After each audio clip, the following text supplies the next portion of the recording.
ओम श्री सद्गुरुदेव भगवान की जय। नौ दुर्गे चल रही हैं। आज छठवां दिन है, शायद पांचवा या छठवां। हम बताएंगे देवी पूजा क्या है, नौ दुर्गे उपासना और देवी के नौ रूप, और जो महिषासुर का वध किया, चुम्ब निशुम्ब का वध किया, मधु और केटव का वध किया, ये सब दृष्टांतों के बारे में भी चर्चा करेंगे। तो देवी पूजा भारत में लगभग मध्यकालीन जो समय है 800-900 वर्ष पहले, उस समय से यहाँ पे धीरे धीरे शुरू हुई। इसके पहले देवी पूजा का कोई उल्लेख कहीं भी नहीं है। केवल परमात्मा की पूजा, सब कुछ परमात्मा का ही, पूरे देश में, पूरी संसार में केवल परमात्मा की पूजा होती थी। लेकिन धीरे धीरे लोग धर्मशास्त्र को भूल गए, गीता को भूल गए, तो फिर ये देवी देवताओं की पूजा आरंभ हो गई।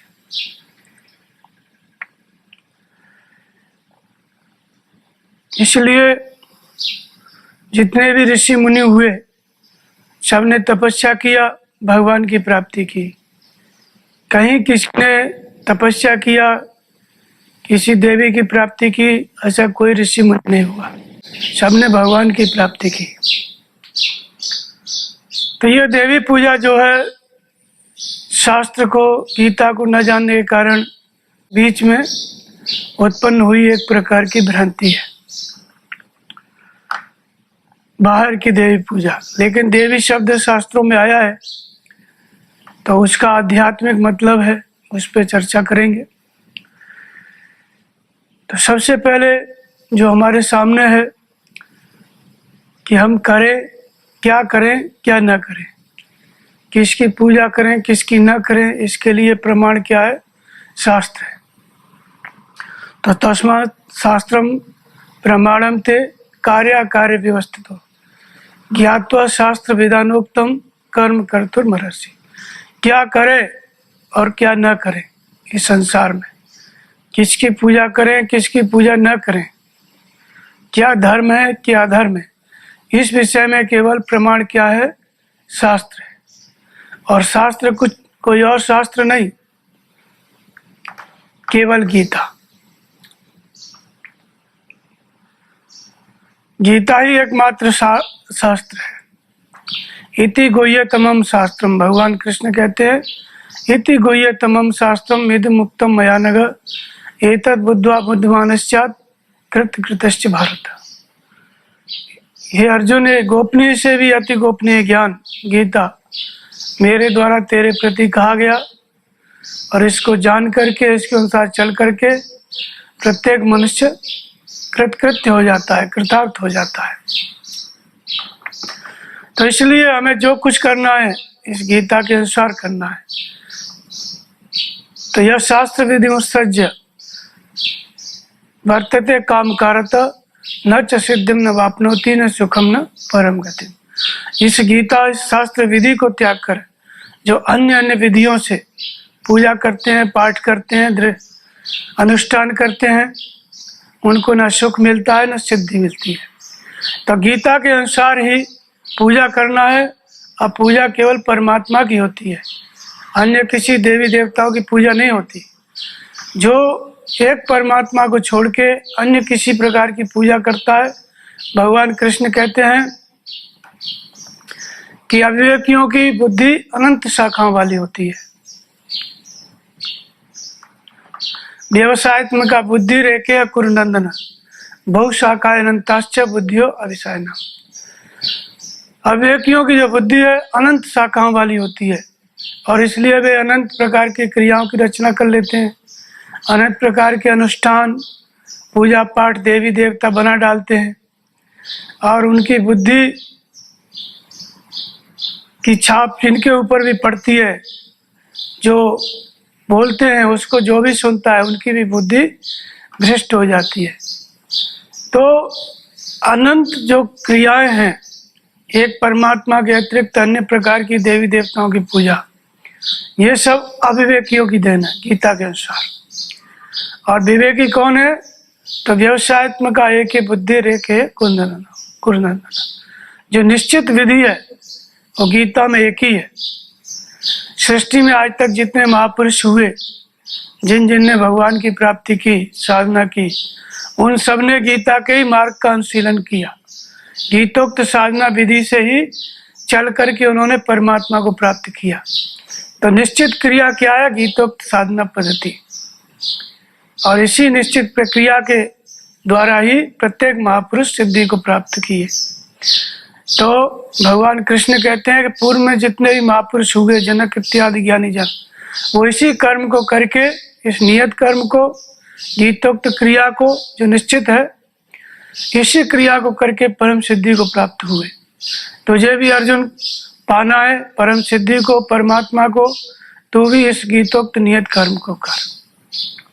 तो इसलिए शास्त्र जो विधि है, शास्त्र की, गीता की, वो नियत कर्म है।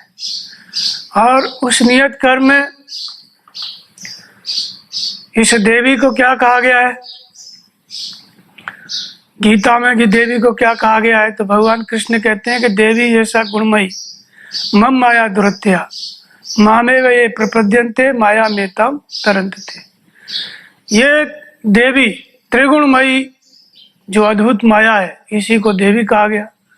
ये त्रिगुणमयी अद्भुत माया है तो देवी, लेकिन भगवान कहते हैं कि इसकी पूजा नहीं करना है कि अगरबत्ती लेके इसकी पूजा करने लग गए। इसका पार पाना है। मामे वे प्रपद्यन्ते माया मेताम तरन्ते। जो मेरी उपासना करते हैं, जो परमात्मा का भजन करते हैं, वो इस माया का पार पा जाते हैं। तो इस माया को का पार पाना है, पूजा नहीं करना है। तो इस माया के क्या है? दो रूप है। रामायण में भी इसको कहा गया, चुन रावण ब्रह्मांड निकाया, पाए जासुबल विरचित माया। हनुमान जी जाते हैं रावण की सभा में, तो बोलते हैं कि जिसका थोड़ा सा बल पा करके ये माया अनंत ब्रह्मांडों की रचना करती है, भगवान का बल पा करके, और जाके बल लवलेशते जिते चराचर झार। जिस परमात्मा का थोड़ा सा बल तुमको मिला है, तूने चराचर विश्व को जीत लिया है, मैं उसी का दूत हूँ, अंगद जी कह रहे हैं। तो इसलिए माया रचना करती है अनेक ब्रह्मांडों की। ये रामायण में भी आया, गीता में भी वही बात बताई कि ये त्रिगुणमयी अद्भुत माया है तो देवी, लेकिन ये दुस्तर है, इसका पार पाना है। इसका पार पाना बहुत कठिन है। इसका पार पाना कौन पार पा सकता है? कि मामे वे प्रपद्यन्ते, जो केवल भगवान की पूजा करता है, वो इस माया रूपी देवी का पार पाता है। तो इसलिए इसके दो रूप हैं, विद्या और अविद्या, देवी संपद, आसुरी संपद। तो देवी संपद जो है, देवी संपद विमुक्षाया। देवी संपद किसके लिए? मुक्ति के लिए। देवी संपद क्या है? जो मुक्त करती है, जो परमदेव परमात्मा की प्राप्ति कराती है, इसलिए देवी कही जाती है। तो भगवान कृष्ण कहते हैं कि अर्जुन, तू देवी संपद को प्राप्त हुआ है, इसलिए तू मुझे प्राप्त होगा। अध्याय 16 में देवी संपद के लक्षण बताए। अहिंसा, सत्य, अक्रोध, त्याग, शांति, अपैशनम, दया, प्राणियों के प्रति, चित्त की चंचलता का अभाव, लक्ष्य के विपरीत कार्य करने में लज्जा का होना, ईश्वरीय तेज का मिलना, क्षमा भाव, धैर्य, प्राणियों के प्रति द्वेष भाव का न होना, अपने में पूज्यता के भाव का अभाव, भय से रहित होना, क्रोध से रहित होना,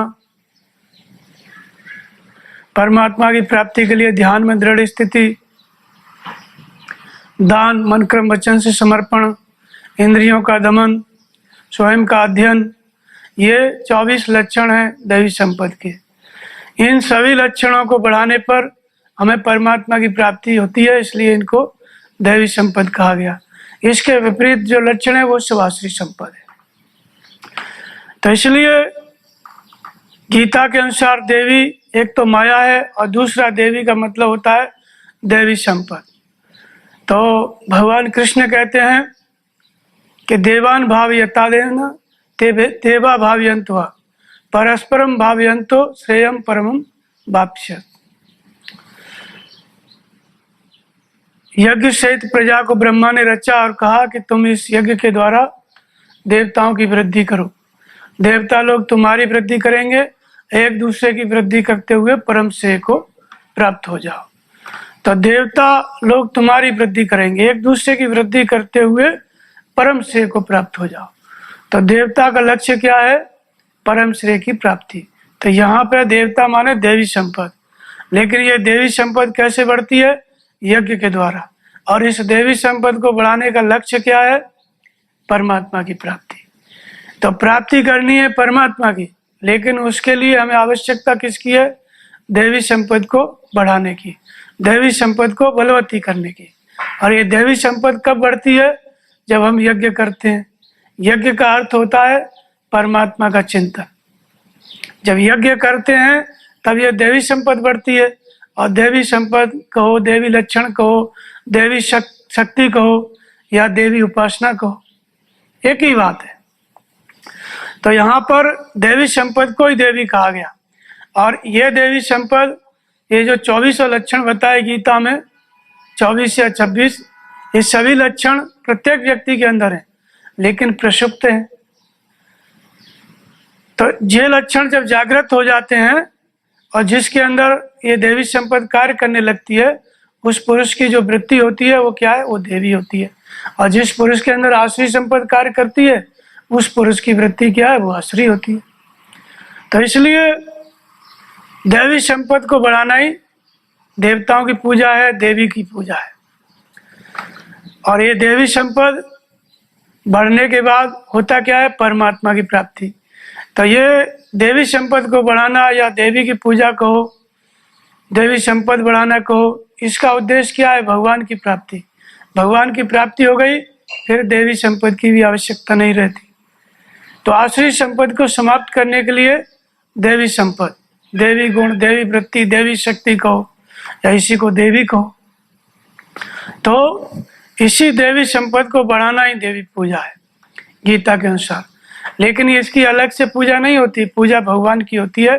तो ये देवी संपद कैसे बढ़ती है? यज्ञ के द्वारा। यज्ञ किसको कहते हैं? यज्ञ अर्थात कर्मणो अन्यत्र लोकोयम कर्म बंधन तदर्थम कर्म कौन्तेय मुक्त संघर्ष समाचार। यज्ञ के अतिरिक्त जो कुछ भी किया जाता है वो सब इसी लोक का बंधन है। तो यज्ञ की प्रक्रिया ही कर्म है। अर्थात 14 प्रकार के यज्ञ बताए जिनसे यह देवी संपद बढ़ती है। एक, परमात्मा में श्रद्धा को स्थिर करना, नाम का जप करना, स्वाध्याय स्वयं का अध्ययन करना, इंद्रियों का संयम करना, श्वास प्रश्वास प्राण अपान के द्वारा नाम का जप करना, प्राणों के व्यापार पे विराम लगाना, प्राणायाम, इस तरह से अष्टांग योगों का अनुष्ठान करना।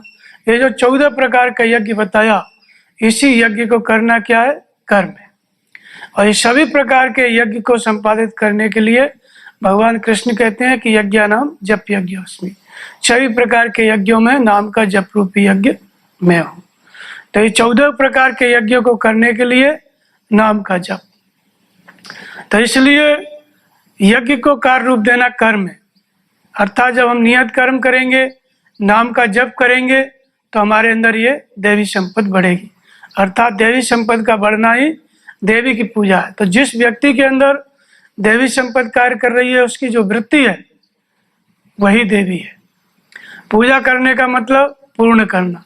तो इन देवी गुणों को, देवी संपद को पूर्ण करने के लिए हमें करना क्या है? एक, परमात्मा की उपासना करना है, यज्ञ करना है। तो यज्ञ की शुरुआत कहाँ से है? हृदय स्थित ईश्वर में, एक परमात्मा में श्रद्धा को स्थिर करना। परमात्मा कहाँ रहता है?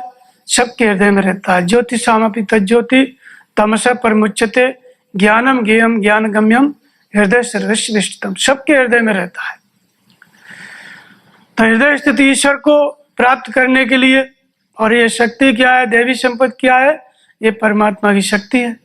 इसी को ईश्वरीय शक्ति कहते हैं, देवी संपत्ति कहते हैं। तो इसलिए भजन किसका करना है, परमात्मा का। नाम का जप रूपी यज्ञ करना है, इंद्रिय संयम रूपी यज्ञ करना है।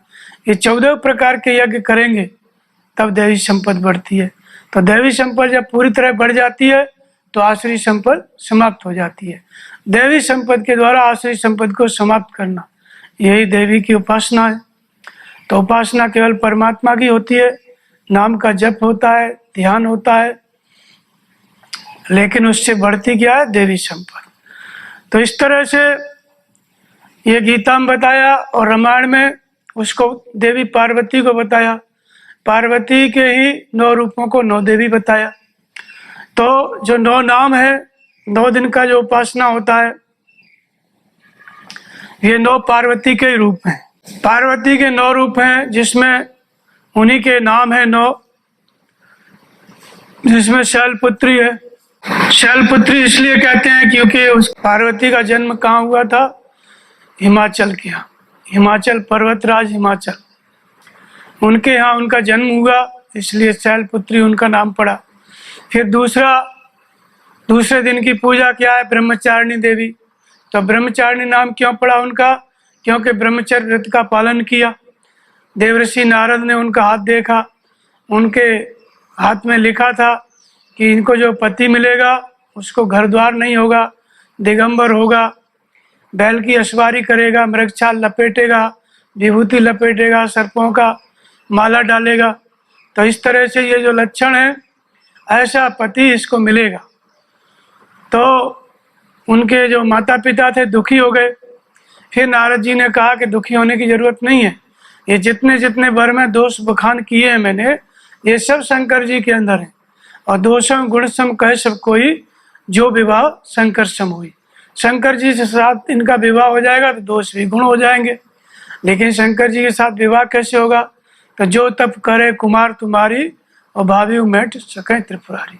तपस्या करेगी तब जाकर के शंकर जी की प्राप्ति होगी, उनसे विवाह होगा। अब तपस्या का नाम सुना तो माता पिता दोनों व्याकुल होने लगे कि अति सुकुमार न तन तप जोगु, सुकुमारी है, इसका तन तपस्या के योग्य नहीं है। लेकिन माता पार्वती ने कहा कि नहीं, हम तपस्या करेंगे। तुम सन मिटे न विधि के अंका, मात व्यर्थ जन ले कलंका। फिर तपस्या करने के लिए चली गई। तपस्या की तो ब्रह्मचर्य व्रत का पालन किया। ब्रह्मचर्य का मतलब होता है ब्रह्म की चर्या। ब्रह्मचर्या अर्थात ब्रह्म का चिंतन, मन से इंद्रियों को संयमित करके निरंतर ब्रह्म के चिंतन में लगे रहना, ब्रह्मचर्य व्रत का पालन है।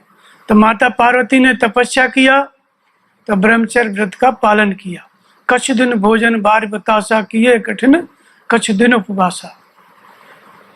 जल पी करके कुछ दिन तक रही, फिर उपवास किए, फिर बील पात में परे सुखाई, 3 सहसम्मत सो खाई। बील पत्र जो गिरता था सूख सूख के उनको खाती थी। पुण्य परे हरियो सुखाने अपर्णा, उमय नाम तब भयो अपर्णा। फिर पत्तों का भी त्याग कर दिया तो अपर्णा नाम पड़ गया।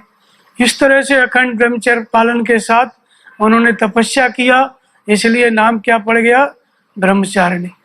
और तपस्या की तो कितनी तपस्या की। पहला नाम क्या है, किसको उद्देश्य बना के तपस्या की, भगवान शिव को।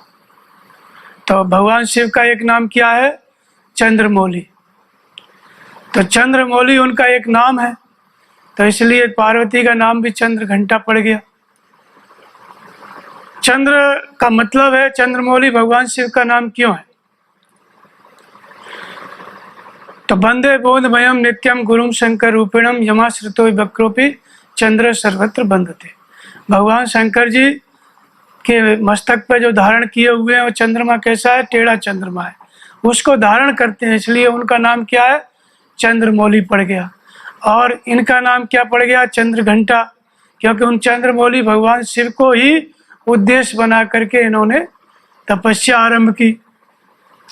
तो चंद्र का मतलब होता है मन सचित्त महान, हमारा प्रत्येक व्यक्ति का मन क्या है? चंद्रमा है। और ये कैसा है मन? ये टेढ़ा है, ये विश्वोन्मुखी मन है। और सदगुरु क्या है? शंकर स्वरूप है। बोधमयम नित्यम गुरुम शंकर रूपेण। उनके आश्रित होने से उनके मस्तक पे टेढ़ा चंद्रमा भी शोभायमान है। अर्थात जो सदगुरु हैं शंकर स्वरूप, उनके प्रति हमारा ये टेढ़ा मन जब समर्पित हो जाता है तो ये भी बंधनीय हो जाता है। जब माता पार्वती ने तपस्या आरंभ की तो चंद्रमौली भगवान को उद्देश्य बना करके जिनके प्रति समर्पित हो गए ये मन जो टेढ़ा है ये बंधनीय हो जाता है। माता पार्वती ने तपस्या आरंभ की, उनके प्रति समर्पित होकर जब लक्ष्य की प्राप्ति हुई, भगवान की प्राप्ति हुई, तो माता पार्वती भी कैसी हो गई? बंधनीय हो गई, उनका भी मन बंधनीय हो गया। तो इसलिए चंद्र घंटा नाम पड़ा। उद्देश्य क्या था? चंद्रमौली भगवान शिव की प्राप्ति। तो मन सीधा हो गया, समर्पित हो गया, तो चंद्र घंटा। और तपस्या में कैसी तपस्या की उन्होंने? चौथा नाम क्या है? कुष्मांडा। कुष्मांडा का मतलब होता है ब्रह्मांड में गूंजने वाली ध्वनि। तो जब तपस्या करने लगी भगवान के लिए तो फिर आकाशवाणी हुई, अस तप काउन कीन भवानी अभय अनेक धीर मुनि ज्ञानी। ऐसी आकाशवाणी हुई कि ऐसा तप किसी ने नहीं किया।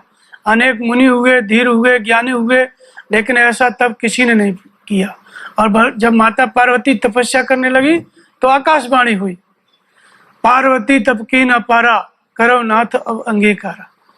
आकाशवाणी ने क्या कहा कि अब पार्वती को स्वीकार कर लो, अपार तप इसने किया। तो माता पार्वती ने जो तपस्या की उसकी ध्वनि ब्रह्मांड में गूंजने लगी और भगवान को आकाशवाणी देना पड़ा कि अब तेरा मनोरथ पूरा हो जाएगा। भयो मनोरथ सुफल तब सुन गिरिराज कुमार परिहर दुसर कलेश सब अब मिली है त्रिपुरार। सब कलेश तपस्या का त्याग करो, अब भगवान की प्राप्ति होगी। ऐसे आकाशवाणी हुई, ब्रह्मांड गूंजने लग गया। इसलिए ब्रह्मांड में गूंज पैदा हो गई, आकाशवाणी हो गई, इतना तप किया, इसलिए इनका नाम क्या पड़ा? कुष्मांडा पड़ा। इसके बाद कुष्मांडा के बाद फिर पड़ता है स्कंद माता। स्कंद माता का मतलब होता है कार्तिकेय इनके बेटे हुए। कार्तिकेय कौन हुए? इनके बेटे, जो उनका नाम है क्या है? सडानन, जिनको 6 सिर थे। तो जय गजवर्धन सडानन माता। कार्तिकेय जी थे, उनको 6 सिर थे, उनकी ये माता है, इसलिए इनका नाम क्या पड़ा? स्कंद माता। इसलिए इनका नाम क्या पड़ गया? स्कंद माता। तो इसलिए स्कंद माता इनको कहा जाता है। फिर इसके बाद 6वां नाम है कात्यायनी। कात्यायनी का मतलब होता है, कत्य माने कर्म होता है। कर्म करके, तपस्या करके उन्होंने ये स्थिति प्राप्त की, भगवान शिव को प्राप्त किया, इसलिए कात्यायनी नाम पड़ा। और 7वां काली। काली का मतलब होता है काल को भी पराजित करने वाली। काल को भी इन्होंने पराजित किया, इसलिए इनका नाम काली पड़ा। काली के बाद फिर आता है गौरी, महागौरी। तो महागौरी का मतलब है ज्योतिर्मय परमात्मा की प्राप्ति हुई, शिव तत्व की, इसलिए इनका नाम महागौरी पड़ा। और महागौरी के बाद सिद्धिदात्री। सिद्धिदात्री का मतलब होता है परम सिद्धि को स्वयं प्राप्त किया और परम सिद्धि को प्राप्त करने के बाद दूसरे सबके लिए सिद्धि की प्रेरणा बनी, इसलिए सिद्धिदात्री। तो इस तरह से माता पार्वती के ये 9 रूप हैं और 9 उनके नाम हैं, क्योंकि ये 9 स्तर हैं। परम सिद्धि को प्राप्त करने तक के ये 9 स्तर हैं, और जब ये 9 स्तर प्राप्त हो जाते हैं तभी परम सिद्धि की प्राप्ति होती है। और इसलिए ये 9 रूपों की पूजा होती है। तो वास्तव में ये 9 दुर्गे या ये 9 रूप, ये 9 नाम केवल माता पार्वती के ही लिए नहीं है। पार्वती तो एक प्रतीक है। हम सब ये 9 दुर्गे की पूजा क्यों करते हैं? क्योंकि हम सबको भी उनसे प्रेरणा मिलती है। किस बात की? सिद्धिदात्री, परम सिद्धि। परम सिद्धि मतलब परम तत्व परमात्मा की प्राप्ति की प्रेरणा माता पार्वती के द्वारा मिलती है। तो हमारे सबके अंदर भी ये 9 स्तर हैं, माता पार्वती के 9 रूप हैं, और इसलिए हम सब 9 दुर्गे उपासना करते हैं। उपासना का मतलब ये है कि 9 रूपों को प्राप्त कर लेना। हमारी किस तरह से शैलपुत्री शैल से जन्म होता है और किस तरह से परम सिद्धि सिद्धिदात्री तक का स्तर है वो कैसे प्राप्त होता है। ये 9 दिन की जो उपासना है वही ये साधना है। तो सबसे पहले क्या है कि हिमाचल नरेश से इनका जन्म हुआ। हिमाचल का मतलब होता है पर्वत की, जो हिमाचल पर्वत राज है वो अचल स्थिर है। तो हिमाचल के पास आप जाओगे, बर्फ का पहाड़ है, वहां पे कभी गर्मी नहीं लगती है, उसका स्वभाव है। तो ये जो हिमाचल का मतलब क्या है, अचल स्थिर। अचल स्थिर कौन है? परम ब्रह्म परमात्मा। ब्रह्म ही एकमात्र अचल और स्थिर है। अचल स्थिर ब्रह्म में जो स्थित हो जाते हैं महापुरुष, उन्हीं को हम शंकर कहते हैं, उन्हीं को हम हिमाचल कहते हैं। जो अचल स्थिर है ब्रह्म, उसमें जो प्रतिष्ठित हो गया वही हिमाचल है। तो इस हिमाचल के यहाँ कौन पैदा हुआ? माता पार्वती। पार्वती का मतलब होता है प्रेममयी प्रवृत्ति। प्रेममयी प्रवृत्ति का मतलब होता है कि भव भव विभव पराभव कारण, विश्व विमोहन सुवस विहार, जो संसार को पार कर देने में सक्षम है, वो पार्वती अर्थात प्रेममयी प्रवृत्ति। तो प्रेम का मतलब है हर व्यापक सर्वत्र समाना, प्रेम ते प्रकट मोहि में जाना। परमात्मा सर्वत्र समान रूप से व्याप्त है, लेकिन वो प्रेम से ही प्रकट होता है। तो जो प्रेम है इसी को पार्वती कहा गया है। हमारे अंदर जो पार्वती क्या है? वो प्रेममयी प्रवृत्ति। तो शिव क्या है? शिव का मतलब जो सत्य है, परम सत्य परमात्मा, उसी को हम शिव कहते हैं। जो प्रकृति की सीमाओं से, तीनों गुणों से अतीत है, इसलिए उसका नाम शिव है। उसी को सत्य कहिए, उसी को शिव कहिए। और उसकी प्राप्ति कैसे होगी? प्रेम ते प्रगट होए में जाना, बिना प्रेम रीझे नहीं तुलसी नंद किशोर। उस परमात्मा की प्राप्ति केवल प्रेम से होगी। तो इसलिए संपूर्ण देवी संपद, ये पार्वती क्या है? ये देवी है। इसी के 9 रूप हैं। तो देवी संपद के जो 24 लक्षण गीता में बताए, संपूर्ण देवी संपद केंद्रित कहाँ रहती है? प्रेम में। जब आपके अंदर जब प्रेम होता है परमात्मा के प्रति, तो सारे देवी गुण उसी में इकट्ठे हो जाते हैं, केंद्रित हो जाते हैं। परमात्मा भी उसी प्रेम से प्रकट हो जाता है। लेकिन ये प्रेम किसके यहाँ प्रकट होता है? तो हिमाचल नरेश की पुत्री थी। हिमाचल का मतलब है जो अचल स्थिर ब्रह्म है। उस अचल ब्रह्म में जो महापुरुष प्रतिष्ठित हैं, जिन्होंने ब्रह्म की प्राप्ति कर ली है, जो ब्रह्म स्वरूप है, ब्रह्म वेत्ता है, ऐसे महापुरुष की शरण में जब आप जाओगे, उनको आंखों से देखोगे, सत्संग प्रवचन सुनोगे, तो आपके मन में उनके प्रति लगाव हो जाएगा, प्रेम हो जाएगा। उनके प्रति प्रेम होना परमात्मा के प्रति प्रेम होना है। तो इसलिए महापुरुष को हम जब देखते हैं तो उनकी जो गुण है उनके प्रति हमारे अंदर प्रेम हो जाता है। जैसे सुनते हैं कि महापुरुष सदगुरु कैसे होते हैं? त्रिकालज्ञ होते हैं। तो त्रिकालज्ञता के प्रति हमारा प्रेम हो जाता है। फिर सुनते हैं कि समाधिस्थ होते हैं, उनका मन स्थिर होता है, चलायमान नहीं होता है। तो हमारे अंदर प्रेम हो जाएगा कि हमको भी अपने मन को स्थिर करना है, हमको भी त्रिकालज्ञ होना है। वे अंतर्यामी होते हैं, तो हमारे अंदर किस लिए प्रेम होता है? कि हमको भी अंतर्यामी होना है। तो महापुरुष जिन सद्गुणों से संयुक्त होते हैं, ईश्वरीय गुणों से, उन ईश्वरीय गुणों के प्रति हमारे अंदर प्रेम उत्पन्न हो जाता है। इसलिए पार्वती का जन्म किसके यहाँ हुआ? हिमाचल के यहाँ। इनकी पत्नी का नाम क्या था? मैना। मैना का मतलब मैं कुछ नहीं, जो कुछ भी है परमात्मा है। तो महापुरुष की जो आंतरिक मानसिक स्थिति कैसी है? जो कुछ भी है परमात्मा है, वे कुछ नहीं होते हैं, केवल उनका शरीर यंत्र मात्र होता है। लेकिन वो शरीर, वो मन किस में स्थिर होता है? अचल स्थिर होता है। किसमें? परम ब्रह्म परमात्मा में। ब्रह्म में अचल स्थिर होता है, इसलिए हिमाचल अचल रहते हैं। महान विघ्न आने पर भी चलायमान नहीं होते। जैसे समुद्र होता है, बड़े वेग से नदियां जाती हैं, लेकिन समुद्र का जल अचल स्थिर होता है। ऐसे ही महापुरुष होते हैं हिमाचल की तरह। तो ऐसे महापुरुष को देख करके हमारे अंदर प्रेम का जन्म होता है। तो ये जो प्रेममयी प्रवृत्ति है, यही पार्वती है।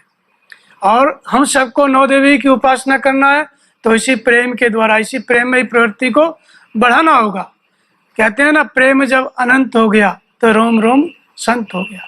जब प्रेम, अभी क्या है हमारा प्रेम?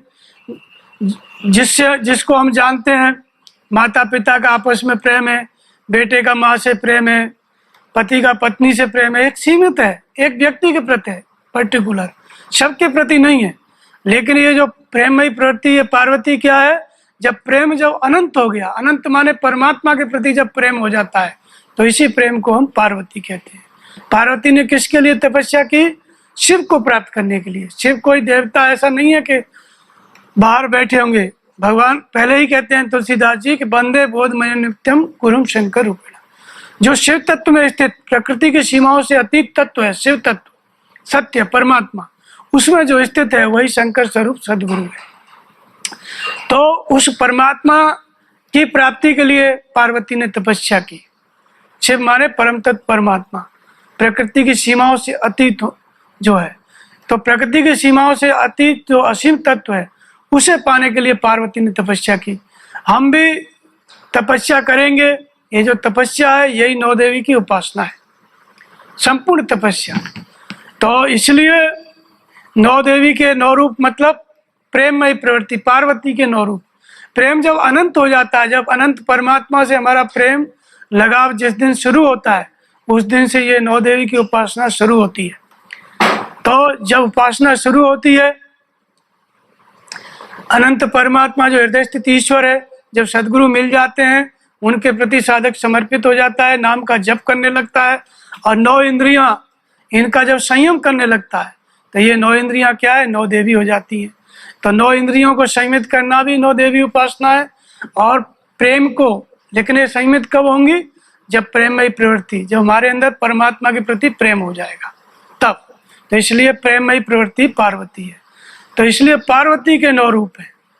तो प्रेम से ही भगवान प्रकट होते हैं। तो धीरे धीरे ये साधना जो पार्वती ने तपस्या की, ये संपूर्ण तपस्या क्या है? नौ देवी की उपासना है। अर्थात ये जो नौ रूप हैं, ये नौ स्तर हैं साधना के। तो जो पार्वती ने भगवान शिव को पाया, ऐसे प्रत्येक व्यक्ति के अंदर वो भगवान शिव है, वो सत्य है, वो परमात्मा है। और प्रत्येक व्यक्ति का संबंध जब हृदय स्थित ईश्वर से, उस परमात्मा से जुड़ जाता है, जब नाम जपने लगता है, ध्यान करने लगता है, तो ये नाम जपने वाली प्रवृत्ति है, ध्यान करने वाली प्रवृत्ति है, यही क्या? यही पार्वती है, यही देवी है। संपूर्ण देवी संपद इसी प्रेम के अंतराल में स्थिर हो जाती है। तो प्रेम में ही प्रवृत्ति काम कर रही है, तो समझो यही नौ देवी की उपासना है।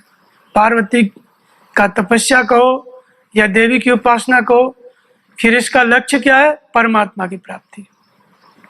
तो इसलिए देवी कोई अलग से नहीं है जिसकी हमको पूजा करना है। पूजा परमात्मा की करना है, प्राप्ति परमात्मा की करना है। और ये जो देवी संपद सद्गुण बढ़ते जाते हैं, इसी को देवी शक्ति के की उपासना कहिए, देवी की उपासना कहिए, इसी को कहा गया। अब ये जो देवी है, इनका 3-4 दृष्टांत आता है जो 2-3 असुरों को इन्होंने मारा। तो एक तो सबसे पहले किसको मारा? महिषासुर। महिषासुर का वध किया। महिषासुर का वध करना क्या है? महिषासुर क्या है? महिषासुर की कहानी यह है कि 100 साल तक लड़ता रहा, देवताओं को पराजित करके वो इंद्र पद पे बैठ गया। इंद्र हो गया, सब देवता परेशान। सब देवता इकट्ठे होकर के गए किसके पास? ब्रह्मा विष्णु महेश के पास। जब ब्रह्मा विष्णु महेश के पास देवता लोग गए, प्रार्थना किया, तो देवता लोग सब फिर इकट्ठे हुए। इकट्ठे होकर के फिर क्या किया उन्होंने? सब देवताओं ने अपना अपना अस्त्र शस्त्र दिया।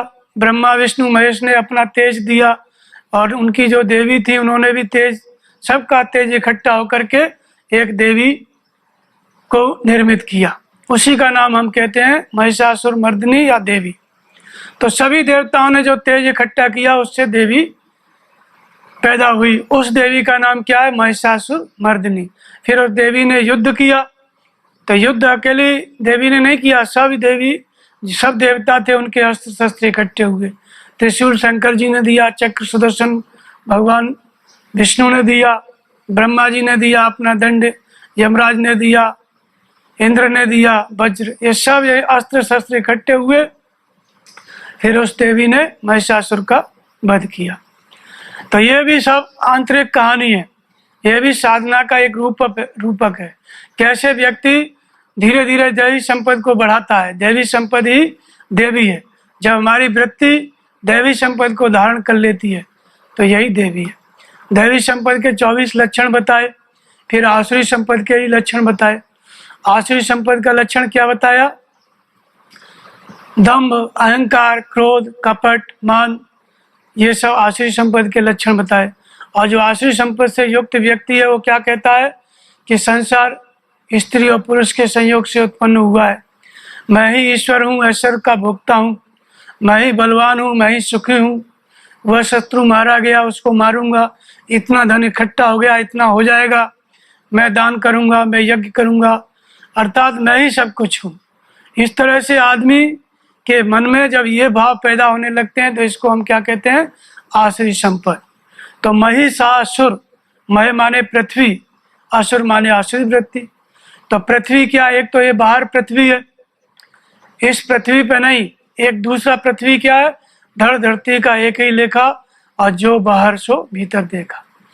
मही माने ये शरीर, शरीर भी एक पृथ्वी है, और शरीर के अंतराल में स्मृति है, वो भी एक पृथ्वी है। सुमति भूमि थन थल हृदय अगाधु, सुमति रूपी, स्मृति रूपी पृथ्वी, बुद्धि रूपी पृथ्वी। तो हमारी बुद्धि में, जब मनुष्य की बुद्धि में ऐसे विचार काम करने लगते हैं कि संसार स्त्री पुरुष के संयोग से पैदा हुआ है, ईश्वर नाम की कोई सत्ता नहीं है, जो कुछ भी है भोगी सब कुछ है, मैं ये करूंगा, मेरे द्वारा वो शत्रु मारा गया, जब इस तरह की बातें जब मनुष्य के अंदर आ जाती हैं तो ये शरीर रूपी पृथ्वी किसके कब्जे में हो जाती है? महिषासुर। इसी को महिषासुर कहते हैं। इस शरीर में, इस मन में आसुरी वृत्ति काम करने लग गई, तो इसको क्या कहते हैं? महिषासुर। अब जब महिषासुर राजा हो गया तो इंद्र को पराजित किया, सब देवता हार गए, 100 साल तक लड़ता रहा। अब देवता क्या थे? अलग अलग लड़ रहे थे, लेकिन जब इकट्ठे होकर के देवी को पैदा किया तो देवी ने सबको मार डाला। तो जब तक देवी संपत्ति बिखरी हुई है, देवी संपत्ति के 24 लक्षण हैं, लेकिन वो सब प्रकट नहीं है, सब प्रक्षुप्त हैं, तो फिर ये पराजित होता रहता है। महिषासुर काम करता रहता है इस शरीर में। तो ये महिषासुर कोई राक्षस कभी था ऐसी बात नहीं, ये प्रत्येक व्यक्ति के अंदर काम करता है। हर व्यक्ति के अंदर ऐसे विचार उत्पन्न होते हैं कभी न कभी कि मैं ही सब कुछ हूँ। अहंकार, मोह, क्रोध जब भी पैदा हो जाता है आसुरी वृत्ति, तो समझो तभी वो व्यक्ति क्या है? महिषासुर है। लेकिन ये आसुरी वृत्ति को समाप्त कैसे किया जाता है? तो सबने इकट्ठे, सब देवता इकट्ठे हुए तब देवी उत्पन्न हुई, सबका तेज इकट्ठा होकर के देवी बना।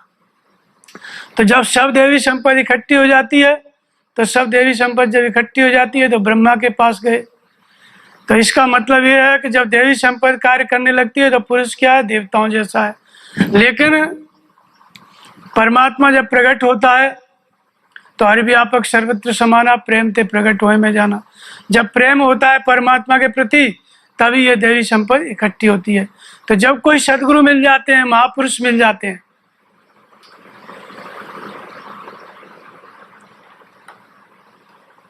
जब सदगुरु मिल जाते हैं, महापुरुष मिल जाते हैं, उनके प्रति जब समर्पित होता है साधक, तो सब देवता मिलकर किसके पास गए? ब्रह्मा के पास गए, विष्णु के पास गए, शंकर जी के पास गए। अर्थात ब्रह्मा विष्णु महेश क्या है? ये साधना की विधि है। जब महापुरुष के पास हम जाते हैं, उनके प्रति समर्पित होते हैं, श्रद्धा स्थिर होती है, नाम का जप करते हैं, तो हमारे अंदर से साधना की जागृति हो जाती है, योग के विधि की जागृति हो जाती है। जो विधि की जागृति हो जाती है उस समय इसको क्या कहते हैं? ब्रह्मा। अर्थात ब्रह्मा का काम क्या है? सृष्टि की रचना करना। तो सृष्टि की रचना का मतलब, बाहर तो सृष्टि उत्पन्न होती रहती है, विलीन होती रहती है, बाहर किसी देवी की रचना नहीं हुई। भीतर से जब देवी संपत्ति जागृत हो जाती है, सद्गुण जागृत हो जाते हैं, सद्गुणों की हमारे अंदर रचना होने लगती है, तो रचना करने वाली जो प्रशक्ति है उसी का नाम ब्रह्मा है। तो ब्रह्मा जी ने भी अपना तेज दिया, सभी देवताओं ने अपना तेज इकट्ठा किया, तब देवी पैदा हुई। तो संयुक्त जो देवी संपद है उसको जब हम धारण कर लेती है हमारी वृत्ति, तो यही देवी है। तो साधना की जागृति हो गई, समझो देवी संपद की जागृति हो गई, इसी को ब्रह्मा कहते हैं। और धीरे धीरे साधक साधना करने लगता है, नाम जपने लगता है, ध्यान करने लगता है, तो फिर भगवान पालन करने लगते हैं। तो राम कीन चाहे सोई हुई, भगवान जो चाहते हैं वही साधक करने लगता है, अपने मन का नहीं कर पाता है। तब इसको क्या कहते हैं? विष्णु कहते हैं।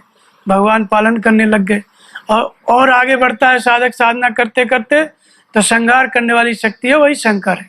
शंकर जी ने अभी अपना त्रिशूल दिया दुर्गा को। तो ये हमारी जो प्रेममयी प्रवृत्ति है, जो देवी संपद है, वो कार्य कर रही है। और उसी के ये ब्रह्मा विष्णु महेश उसी के अंग है देवी संपद के। तो संहार किसका हुआ?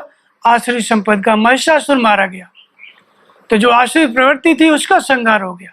हमारा संहार नहीं होता है, जो जन्म मृत्यु के कारण थे आसुरी संपत्ति, उसका संहार हो गया। तो शंकर कौन है? संहार करने वाली प्रशक्ति। जब संहार हो गया तो किसकी प्राप्ति हो गई? ज्योतिर्मय जो शिव तत्व है परमात्मा, उसकी प्राप्ति हो गई। लेकिन ये परम तत्व परमात्मा कैसे प्रकट हुआ? तो हर व्यापक सर्वत्र समाना प्रेम ते प्रकट होए में जाना। शंकर जी से पार्वती का विवाह हुआ, प्रेम ही पार्वती है। अब पार्वती ही ये देवी है, दुर्गा है। तो प्रेम जब अनंत हो गया, संपूर्ण विकारों का संहार हो गया, सारी आसुरी संपत्ति समाप्त हो गई, तो परमात्मा के प्रति प्रेम दृढ़ हो गया, परमात्मा की प्राप्ति हो गई। महिषासुर मारा गया, देवी की विजय हो गई, देवताओं की विजय हो गई। तो इस तरह से ये आंतरिक दृष्टांत है, भीतरी जो देवी संपत्ति की आसुरी संपत्ति पर विजय, आसुरी शक्ति को पराजित करना। ऐसे ही एक दृष्टांत आता है मधु और कैटव का। तो मधु और कैटव नाम के दो असुर थे। ये उस समय की बात है जब प्रलय होती है, तो उसमें सब चारों तरफ जल, प्रलय में जल ही जल चारों तरफ छाया रहता है।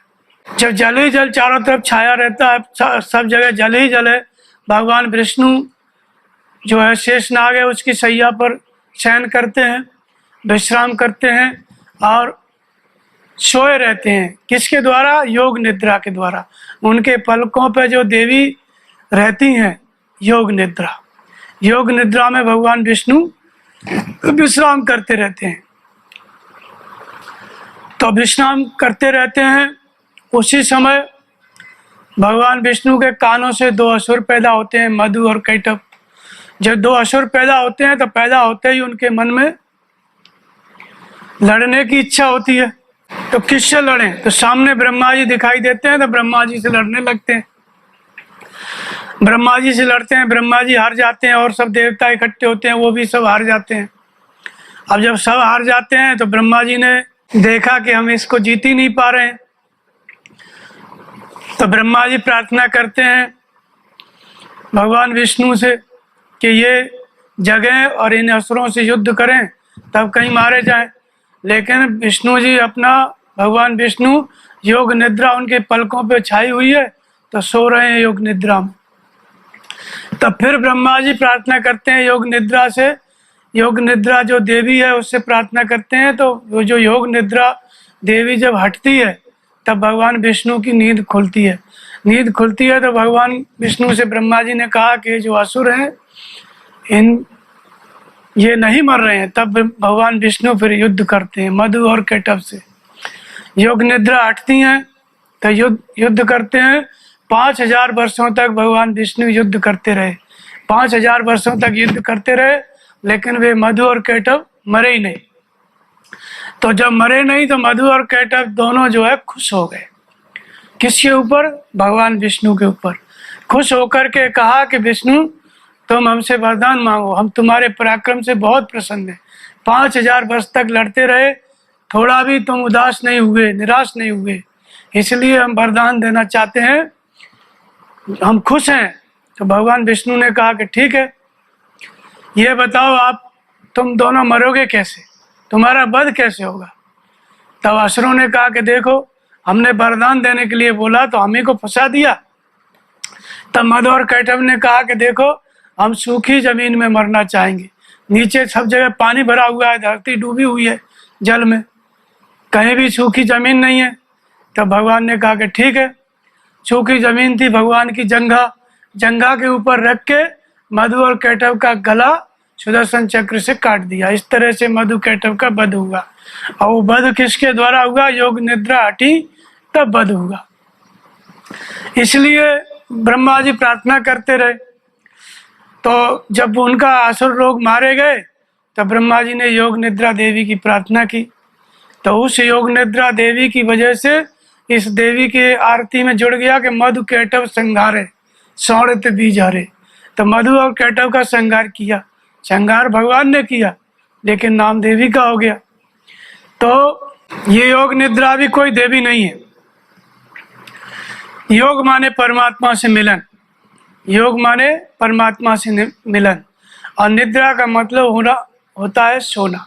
तो वास्तव में योग निद्रा, जब योग माने परमात्मा से मिलने के लिए साधक जब भजन करता है तो भजन में क्या होता है, मन सो जाता है और शरीर जगता रहता है। तो तदैव अर्थ मात्र निर्वासम स्वरूप शून्य में समाधि। जब चित्त ध्यानस्थ हो जाता है, समाधिस्थ हो जाता है, तो चित्त जागृत रहता है, मन सो जाता है, संसार से सो जाता है, परमात्मा में जागृत हो जाता है।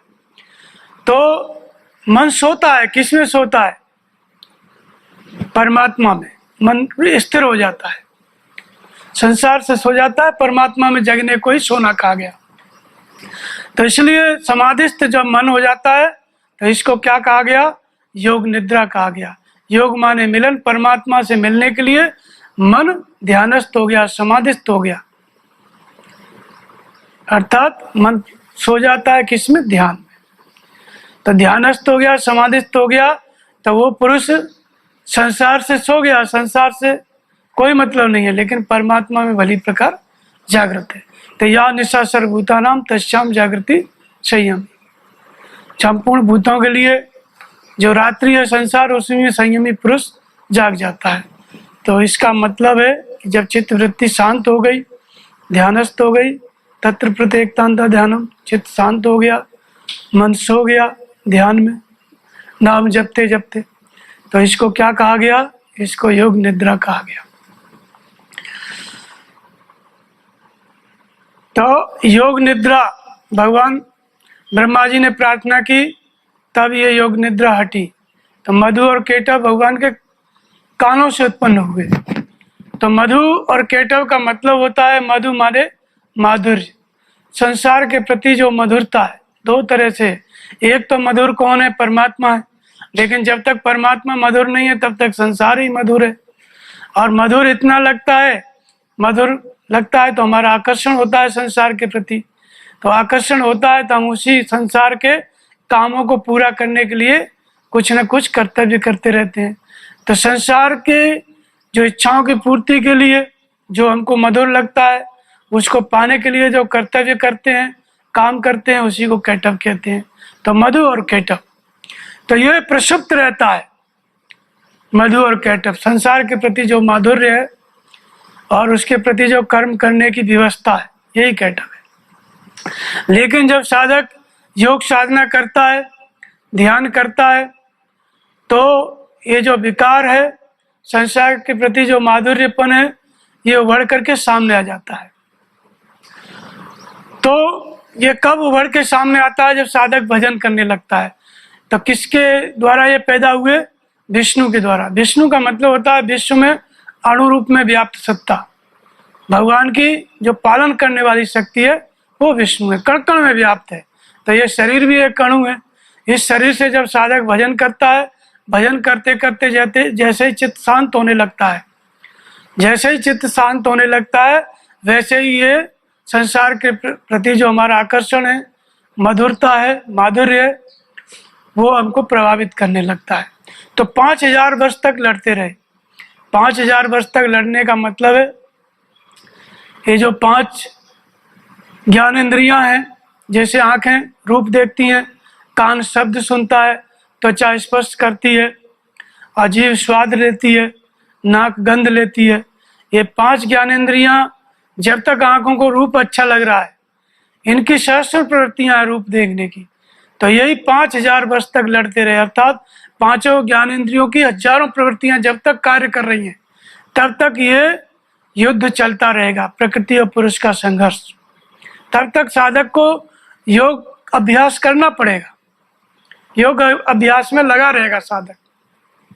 तो उन्होंने कहा कि हम सूखी जगह पर मरेंगे। तो जब तक विषय रूपी बारी है, तब तक ये माधुर्य समाप्त नहीं होता है। कब समाप्त होता है, भगवान ने अपनी जांघों पर रख के उनका सिर काट दिया। तो कहने का मतलब भजन करते करते जब पांचों ज्ञानेंद्रियों के जो विषय हैं इनसे हमारा वैराग्य हो जाता है, तो विषयों के प्रति जो माधुर्य है, जो आकर्षण है, जो हमारा रस है, वो समाप्त हो जाता है। समाप्त हो जाता है तो हमारी जो जंगा का मतलब होता है परमात्मा की प्रत्यक्ष जानकारी। परमात्मा की प्रत्यक्ष जानकारी क्या है? वो जंगा है। जब परमात्मा की प्रत्यक्ष जानकारी हो जाती है तो जो नीचे जल है, कौन सा जल है? विषय रूपी जल। विषय पूरी तरह से समाप्त हो जाते हैं और ब्रह्म पीयूष की प्राप्ति हो जाती है, भगवान की प्राप्ति हो जाती है। तो प्रत्यक्ष जानकारी जंगा, जैसे ही जानकारी हुई तो भगवान की प्राप्ति हो गई। सुदर्शन चक्र से गला कट गया। सुदर्शन चक्र का मतलब होता है साधन चक्र, नाम का जप और ध्यान जो चला आ रहा था। नाम जप और ध्यान करते करते इस स्थिति में आ गया साधक कि ध्यान स्थिर हो गया, समाधिस्थ हो गया चित्त, और संपूर्ण विषयों से वैराग्य हो गया। विषयों के प्रति जो रस आस्वादन था, जो मधुरता थी, जो अच्छे लगते थे, आंखों को रूप अच्छा लगता था, कानों को शब्द, तो ये सब अच्छा लगना बंद हो गया, इनसे वैराग्य हो गया। और वैराग्य हो गया तो परमात्मा की प्राप्ति होते ही परमात्मा की प्रत्यक्ष जानकारी हुई। जानकारी जंगा है भगवान की, तहाँ जाकर के संपूर्ण विषय समाप्त हो जाते हैं। तो ये संपूर्ण विषय समाप्त हो गए तो इसका मतलब जो मधु है, जो प्रकृति के प्रति, विषयों के प्रति जो माधुर्य है, जो रस है, पांचों ज्ञानेंद्रियों के विषयों के प्रति, वो समाप्त हो गया। उसके जब रस रहता था तो हम उनकी पूर्ति के लिए काम करते थे, उसको कैटव कहते हैं, कर्तव्य करने को कहते हैं। दोनों ये क्या है? मधु और कैटव, ये आश्रित प्रवृत्ति, ये समाप्त हो गए। तो ये क्या है? योग का एक स्थिति है, न कि कोई अलग से देवी। देवी का मतलब वही देवी वृत्ति है, देवी संपद है। जब देवी संपद बलवती हुई, इतना बड़ी कि भगवान की प्राप्ति हो गई, जानकारी हो गई, तो विषयों के प्रति जो आकर्षण था वो समाप्त हो गया। इस तरह से इसको कहा गया। और तीसरा दृष्टांत आता है शुंभ और निशुंभ का, जिसमें काली माई का अवतार हुआ। तो शुंभ और निशुंभ का मतलब क्या है? ये भी शुंभ निशुंभ भी बहुत सुंदर असुर थे। असुर कभी सुंदर नहीं होते हैं, लेकिन शुंभ और निशुंभ बहुत सुंदर थे। ब्रह्मा जी ने इनको वरदान दिया, पुष्कर में इन्होंने तपस्या की, ब्रह्मा जी से वरदान प्राप्त किया कि हमको कोई ना हरा सके। और जब वरदान मिल गया तो सभी देवताओं को जीत लिया। सब देवता मारे फिरने लगे। फिर सब देवता मिलकर के ब्रह्मा जी के पास गए। देवताओं ने कहा कि शुंभ और निशुंभ दो असुर पैदा हो गए हैं, हम सबको हरा दिया। तो ब्रह्मा जी ने कहा कि पूर्व काल में जो महिषासुर था उससे तुम्हारी रक्षा किसने की थी? देवी ने। तो अब तुम जाओ, फिर से उसी देवी के पास प्रार्थना करो, तो वही तुम्हारा इस समस्या का समाधान करेंगी। ब्रह्मा जी की बात मान करके देवता लोग प्रार्थना करने लगे। उस समय माता पार्वती तपस्या कर रही थी हिमालय में, और वो तपस्या करने के बाद वो गंगा में स्नान करने के लिए आई। जब गंगा में स्नान करने के लिए आई, रास्ते में स्नान करने जा रही थी तो देवता लोग प्रार्थना कर रहे थे। तो पार्वती जी ने पूछा कि तुम किस लिए प्रार्थना कर रहे हो? तो पार्वती जी ने पूछा किस लिए प्रार्थना कर रहे हो? तो पार्वती के ही अंदर से, अंतरकोश से, उनके ही शरीर से एक पुतला, एक स्वरूप निकला और उसने कहा कि ये मेरी प्रार्थना कर रहे हैं। अंतरकोश से वो पैदा हुई, इसलिए उसका नाम कौशिकी था। तो फिर पूरा दृष्टांत पूरा बताया कि शुंभ और निशुंभ नाम के असुर हैं, उन्होंने हमको परेशान कर रखा, इसलिए हम प्रार्थना किए। तो वो कौशिकी जा करके जब पार्वती से, अंतरकोश से, शरीर से उत्पन्न हुई, उन्हीं के स्वरूप से पैदा हुई, इसलिए कौशिकी कहा गया। तो जब ये पैदा हुई तो सामने क्या हुआ कि इनका जो रूप था काली का, एकदम कंकाल हड्डी के तरह शरीर और बड़ी बड़ी लाल लाल आंखें, जीभ निकली हुई, एक प्रकार का जो स्वरूप है एकदम डरावना स्वरूप, इस तरह से ये पैदा हुई। और उसके बाद जब पैदा हुई तो शुंभ और निशुंभ जो थे बहुत सुंदर थे। तो शुंभ और निशुंभ के जो सेनापति थे उन्होंने कहा, जो शुंभ निशुंभ ने इनको लालच दिया। लालच किसका दिया? महलों का दिया, हाथी का दिया, घोड़े रथ हाथी ये सब लालच दिया, आकर्षित करना चाहा। तो जब आकर्षित करना चाहा तो ये जो काली देवी हैं ये क्रोधित हो गई, और क्रोधित हो गई तो उनके शुंभ निशुंभ के जो हाथी घोड़े सेना थी सबको हाथी घोड़े सहित पूरी सेना को खा गई। और इस तरह से फिर शुंभ निशुंभ का भी वध किया। और शुंभ निशुंभ का वध करने के बाद भी काली माँ रुक नहीं रही थी। अंत में शंकर जी लेटे तो शंकर जी के ऊपर जब इनका पैर पड़ा तो इसके बाद काली फिर स्थिर हो गई, विलीन हो गई, फिर वो रूप समाप्त हो गया। तो इस तरह से ये समाप्त हो गया ये रूप। तो ये काली के जन्म की कथा है। तो कैसे पार्वती का ये एक रूप है काली का। तो ये भी एक प्रकार की साधना का, अंदर जो साधक की साधना है उसी का एक रूपक है।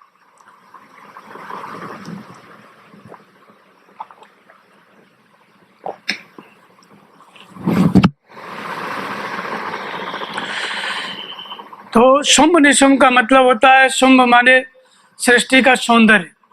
अब ये सब असुर हैं, आसुरी प्रवृत्तियां हैं, नाम भिन्न भिन्न है, सब मिला के एक ही है। तो यहाँ शुंभ का मतलब होता है जो सृष्टि का सौंदर्य, वही शुंभ है। निशुंभ का मतलब होता है नहीं, जो है नहीं लेकिन फिर भी सत्य प्रतीत होता है। तो झूठा सत्य जाए बिनु जाने, और जिम भुजंग बिनु रज पहचाने। झूठ भी सत्य प्रतीत होता है, बिना भगवान के जाने ये झूठा संसार है, सृष्टि का सौंदर्य है, कैसा लगता है कि यही सही है। और सही जानकर ही हर व्यक्ति इसमें लगा हुआ है संसार में। तो जो सृष्टि का सौंदर्य है यही क्या है? ये शुंभ नामक असुर है। ये बहुत सुंदर था। तो दुनिया जिसे कहते हैं जादू का खिलौना है, और मिल जाए तो मिट्टी है, खो जाए तो सोना है। तो ये सृष्टि का सौंदर्य कितना सुंदर है, इसके प्रति हर व्यक्ति आकर्षित होता है। इसलिए इस असुर का नाम क्या है? शुंभ है।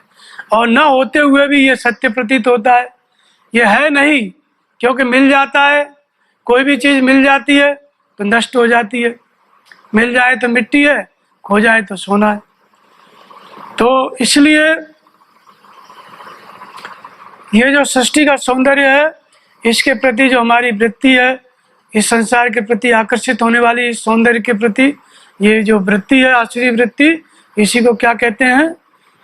शुंभ कहते हैं। और ये होते हुए भी नहीं है, नहीं होते हुए भी ऐसा लगता है कि है, इसलिए इसको निशुंभ कहते हैं। तो ये क्या है? सारा संसार इसी में व्यस्त है, सृष्टि के सौंदर्य को प्राप्त करने में। तो काली के अंदर से जो पार्वती के अंदर से जो काली प्रकट हुई, उसका रूप जो हो गया एकदम विकराल रूप हो गया, और उसने शुंभ और निशुंभ का वध किया। तो ये पार्वती का ही एक रूप है। पार्वती का मतलब होता है प्रेममयी प्रवृत्ति। तो प्रेममयी प्रवृत्ति किसके लिए? भगवान को प्राप्त करने के लिए। जो हम प्रेम कर रहे हैं, नाम जप रहे हैं, ध्यान कर रहे हैं, ध्यान करते करते कैसी अवस्था आ गई? काली। काली मतलब काल पर विजय। तो काल है क्या? तो काल काल सब को कहे, काल सबको ही कहता है, लेकिन काल है क्या? तो जितनी मन की कल्पना काल कहावे सोए। काल है क्या? मन की कल्पना। और मन किसमें कल्पना करता है? सृष्टि के किसी न किसी सौंदर्य को, किसी न किसी वस्तु को प्राप्त करने के लिए। तो सृष्टि का जो सौंदर्य है ये क्या है? आसुरी प्रवृत्ति है। और ये सौंदर्य क्या है? यही काल है। जैसे लाइट जलती है तो पतंगे क्या है? लाइट के पास जाते हैं, फिर उसी में मर जाते हैं। तो जलें पतंग मोह बस। पहले क्या है? अब तो लाइट आ गई, पहले लाइट जलती थी, किसकी? दिया जलता था, आग जलती थी, तो पतंगे इकट्ठे होते थे, उसी आग में जल जाते थे। तो ये सृष्टि का सौंदर्य क्या है? ये काल का आकर्षण है। ये हमको जन्म मृत्यु के चक्र में फेंकने वाला क्या है? ये एक आकर्षण है। तो ये शुंभ क्या है? आसुरी प्रवृत्ति है, लेकिन बहुत सुंदर है। तो ये कैसी आश्रित प्रवृत्ति है? संसार एकदम आकर्षक है, मोहक है, और इसको देखो तो देखते ही रह जाओ। एक एक वस्तु है कि जिसमें व्यक्ति का लगाव हो जाता है तो जीवन बीत जाता है उसी को प्राप्त करने में। किसी का पद में लगाव है, किसी का धन में लगाव है, किसी का स्त्री में, किसी का पुरुष में, अनेक अनेक प्रकार के जो आकर्षण है, सौंदर्य है, ये सब क्या है? ये शुंभ के नामक असुर है। लेकिन इन सब में हम आकर्षित होते हैं तो इसी के लिए हम जन्म लेते हैं, मरते हैं। ये सब के किसके आकर्षण है? ये काल के आकर्षण है। अब इस काल को भी जो पराजित करती है, काली कौन है? जो इस काल को भी पराजित करती है, काल को भी समाप्त करने की क्षमता रखती है, उसका नाम काली है। ये माता पार्वती का एक रूप है। तो प्रेम कहाँ पहुंच गया? ध्यान करते करते, नाम जपते जपते कैसी स्थिति आ गई कि काली सबको खा गई, विकराल रूप हो गया। तो अशुंभ और निशुंभ का भी वध किया, अर्थात कैसे खाई? उससे अरुचि हो गई। जो वैभव उन्होंने शुंभ और निशुंभ का जो वैभव दिखाना चाहा, हाथी, रथ और घोड़े और महल आकर्षित करना चाहा, तो उस आकर्षण के प्रति अरुचि हो गई, मतलब विकर्षण हो गया, फिर सबको खा गई। वो अच्छा नहीं लगा। तो इसका मतलब होता है जब भजन करते करते, नाम जपते जपते जब परमात्मा के प्रति प्रेम प्रगाढ़ हो जाता है तो संसार से वैराग्य हो जाता है। सृष्टि का जो सौंदर्य है उससे अरुचि उत्पन्न हो जाती है। जब अरुचि उत्पन्न हो जाती है तो साधक काल पे विजय प्राप्त कर लेता है। जो संसार के प्रति आकर्षित होता है तो जन्म मृत्यु के चक्र में जाता है। जो संसार के जो आकर्षण है, जो सौंदर्य है, उन्हीं से जब वैराग्य हो जाता है तो काल को जीत लेता है। इसलिए काली ने इन दैत्यों का संहार किया। अर्थात जब हमें संसार से पर वैराग्य होता है, एकदम किसी भी प्रकार का कोई भी सृष्टि का सौंदर्य हमको आकर्षित नहीं कर सकता। जब कोई भी सृष्टि का सौंदर्य आकर्षित नहीं कर सकता तब हम काल पर विजय प्राप्त कर लेते हैं। तो काल पर विजय प्राप्त करने के कारण ये पार्वती क्या है? काली हुई। काली, इसी को काल रात्रि भी कहते हैं। तो काल रात्रि का मतलब होता है काल के शुंभ और निशुंभ को मारने के बाद काली रुक नहीं रही थी, तो वो कहाँ जाकर के रुकी? भगवान शंकर जी लेट गए, उनके ऊपर जब पैर पड़ा तो फिर स्थिर हो गई, फिर विलीन हो गई, काली समाप्त हो गई और महागौरी के रूप में परिवर्तित हो गई। तो ये काल का जो रूप है, काल कहाँ तक पीछा करता है उसका ये रूपक है। तो एक तो है माता पार्वती का खुद का आंतरिक जो साधना का स्तर है वो भी इसमें बताया गया। दूसरा, प्रत्येक साधक जब इस स्थिति में पहुंचता है, जब वो काल पर विजय प्राप्त करता है, तो शुंभ और निशुंभ मतलब संसार का जो सौंदर्य है उसके प्रति जब अरुचि होती है तभी काल पर विजय प्राप्त कर पाता है। तो काल पर विजय प्राप्त करने के बाद वो कब कहाँ जाके स्थिर होता है? तो शंकर जी के ऊपर जब पैर रखा तो काली विलीन हो गई। तो वास्तव में काल कहाँ तक पीछा करता है? काल के रूप क्या है? तो मैं और मोर तोड़ते माया, जिसको काल कहते हैं उसी को माया कहते हैं। माया के दो रूप हैं, तेकर वेद सुनो तुम सो, विद्या अपर अविद्या दो। एक तो अविद्या है, आश्री संपद, और अविद्या को समाप्त करने के लिए विद्या है। तो विद्या मतलब भजन की प्रवृत्ति, नाम जपने की, जिसको प्रेमयी प्रवृत्ति, जिसको पार्वती कहा गया प्रेमयी प्रवृत्ति, ये क्या है? ये विद्या है। तो इसलिए भजन कब तक हमको करना है? जब सृष्टि का सौंदर्य समाप्त हो गया, हमको सृष्टि की कोई भी वस्तु आकर्षित नहीं कर सकती, लुभा नहीं सकती। संपूर्ण सृष्टि के सौंदर्य से विकर्षण हो गया, अरुचि पैदा हो गई, तब हम काल को पराजित करते हैं। जब काल को पराजित किया, अब जन्म और मृत्यु के जो कारण थे वो समाप्त हो गए, तो आगे क्या है? ज्योतिर्मय का पूजनीयम शिव तत्वनिष्ठम। शिव माने जो प्रकृति की सीमाओं से अतीत है, वो शिव तत्व है। वो कैसा है? ज्योतिर्मय है। जब शिव तत्व की प्राप्ति हो गई तो शुभ और अशुभ का संहार हो गया, अर्थात जो जन्म मृत्यु के कारण थे उसका संहार हो गया।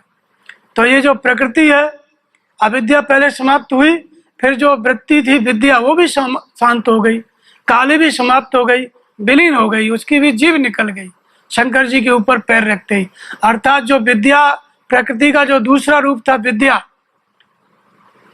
जिसने काली का रूप धारण किया, जो पार्वती काली बनी, अर्थात पार्वती अर्थात विद्या, नाम का जप करने वाली प्रवृत्ति। नाम जपते जपते ऐसा स्थिति आ गई कि सृष्टि के सौंदर्य से अरुचि हो गई, तो काल पर विजय प्राप्त हो गई। जब काल पर विजय प्राप्त हो गई तो ज्योतिर्मय तत्व है शिव तत्व, उसकी प्राप्ति हो गई।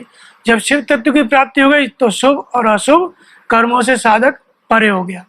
तो शुभ अशुभ कर्मों से परे हो गया, यहाँ आकर के अविद्या और विद्या दोनों शांत हो जाती है। तो कै पूजनीयम शिव तत्व निष्ठम। तो शिव तत्व, शिव के ऊपर पैर रखते ही काली समाप्त हो गई, अर्थात काल पर विजय प्राप्त हुई। काल पर विजय प्राप्त होने के बाद शिव तत्व की प्राप्ति हुई। जब शिव तत्व की प्राप्ति हो गई तो जो भजन करने वाली प्रवृत्ति है, प्रेम करने वाली प्रवृत्ति है पार्वती, जब काल पर विजय प्राप्त हो गई तो वो भी काली भी विलीन हो गई। फिर काली विलीन होकर किस रूप में परिवर्तित हो गई? महागौरी। तो महागौरी का मतलब शरीर का रंग गोरा हो ऐसी बात नहीं है। गोरे का मतलब होता है जो ज्योतिर्मय तत्व है, सहज प्रकाश स्वरूप है परमात्मा। वहां न काला है न गोरा है, सहज प्रकाश स्वरूप उस परम तत्व परमात्मा में साधक स्थित हो गया तो महागौरी हो गई उसकी वृत्ति। और महागौरी होने के बाद फिर अगला क्या है? सिद्धिदात्री, परम सिद्धि को प्राप्त कर लिया। फिर ऐसा महापुरुष दूसरे के लिए भी सिद्धि की प्रेरणा बन जाता है। तो ये आंतरिक स्थिति का एक रूपक है।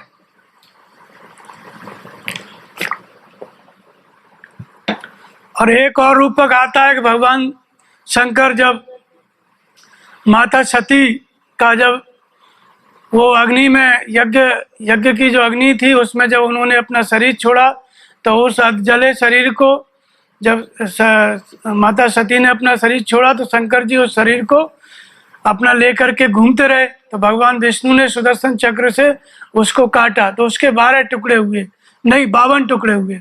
तो 52 स्थानों पर वो सती माता का जो शरीर गिरा, इसलिए 52 शक्तिपीठ की स्थापना हुई, ऐसी कथानक है अपना पुराणों में।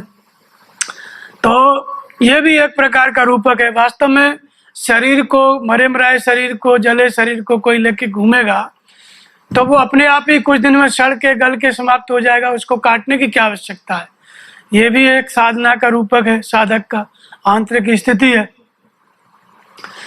और रामचरितमानस में ऐसे किसी प्रकार का वर्णन नहीं है। जब सती माँ को, जब शंकर जी को वैराग्य हुआ, सती माता का शरीर छूटा यज्ञ में, उन्होंने जब योग रूपी अग्नि में अपने शरीर को छोड़ा तो कहीं भी रामचरितमानस में तुलसीदास जी ने नहीं बताया कि शरीर को लेके शंकर जी भ्रमण करते रहे। इसमें लिखा है कि कतौ राम गुण करें बखाना, जहां तहां सुने राम गुण गाना। कहीं कथा सुनते थे, कहीं कथा पहुंचते थे, कहीं कथा बोलते थे शंकर जी, और हृदय में भगवान के स्वरूप को धारण करते भ्रमण करते थे, विचरण करते थे।